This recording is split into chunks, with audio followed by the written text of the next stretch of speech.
So level 2.5 is sort of in there. I'm excited now to find out. Is there a level 3? Is there? There is a level 3, but there's no panacea for level 3. Level 3 is just finding good quality places to get links back from, and that's when you or someone that you're paying is going out there and finding links, manually building links from high quality sites.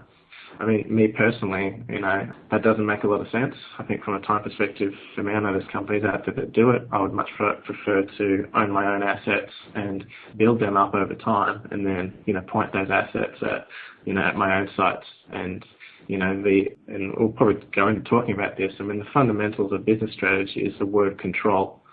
And, you need to be able to control your destiny and be able to influence things. And so to the degree to which, you are reliant on, getting links from all these other sources, in some way that there's, you have less control. And so ultimately you should be trying to build up your own assets so that you can, influence the results and get the results that you want. So in part of that level 3 as well, then would you include sort of building your own network?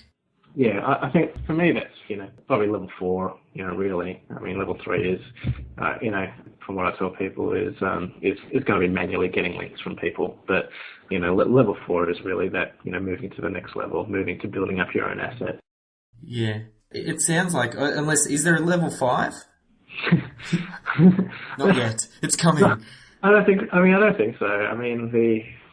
I guess you becoming the platform that people are getting links from. You being the next Wikipedia or something like that. You being the next Web 2.0 site potentially.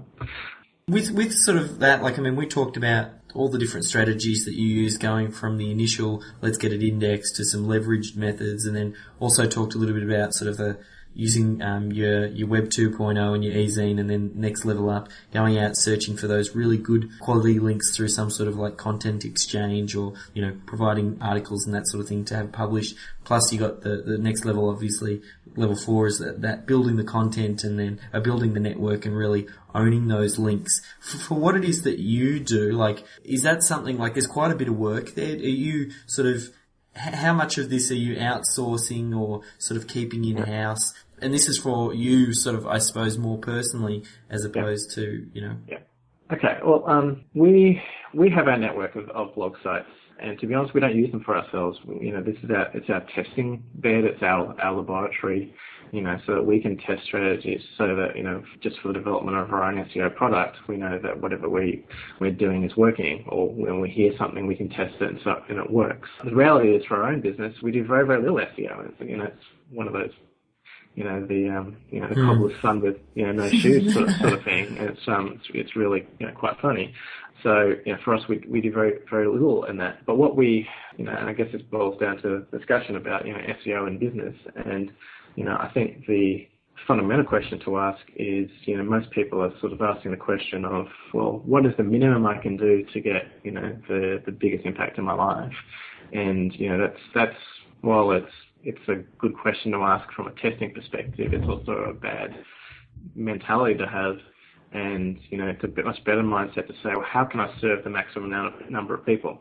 Yeah. And if you actually ask that question, you're going to get a different set of answers to that question than if you ask that first question. So from our perspective from the business, we don't use SEO in the way that, we've necessarily talked about just then, but what we do say is, well, creating content should be part of every single business. Yeah. Regardless of what your strategy is, creating content, having conversation, creating fantastic value, and just, serving as many people as you can through the value that you are, delivering through blog posts, through videos, through audios, through webinars, through whatever form that it takes, software, put as much value out there. Now, you're going to put that content out there anyway, right? So why not put out that content in the most leveraged, optimized way possible? Yeah. So if you just put that content out on just your own site and then you don't link to it and no one ever finds about it, you're not creating value for people.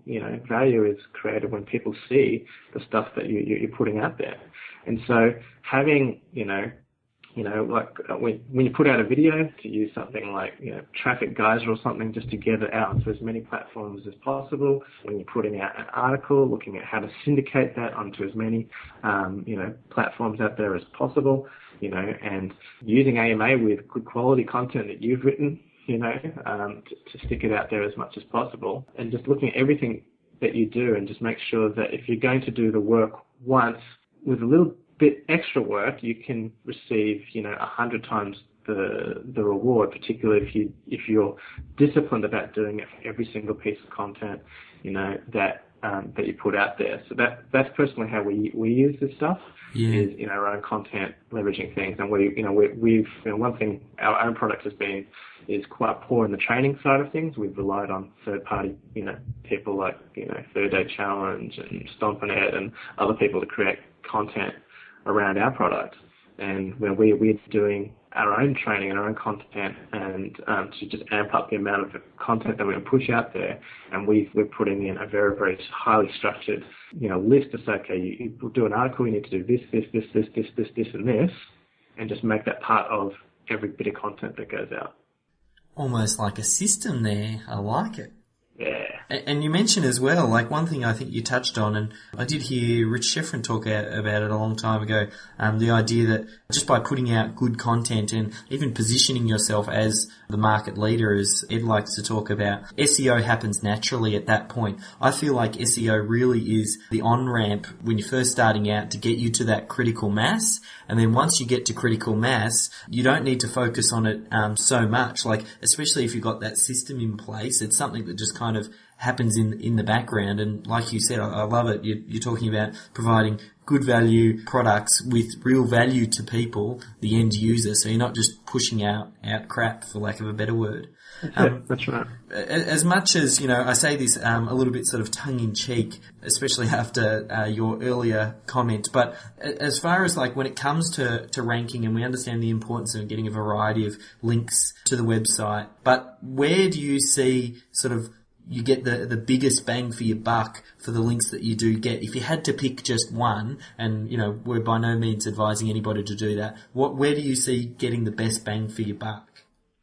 From links? Yeah. Well, obviously apart from putting out great content and just getting great organic linking stuff back, aside from that, I really think, looking at, the AMAs and UAWs, I think, had I known about some of these services, earlier in my career, if some of these things existed, then it would have been a different story. So I think there's some real bang for buck out there, and whether I said previous comments about being able to get links to easily, I think these services will decline in value over time. But they say about making hay while the sun shines.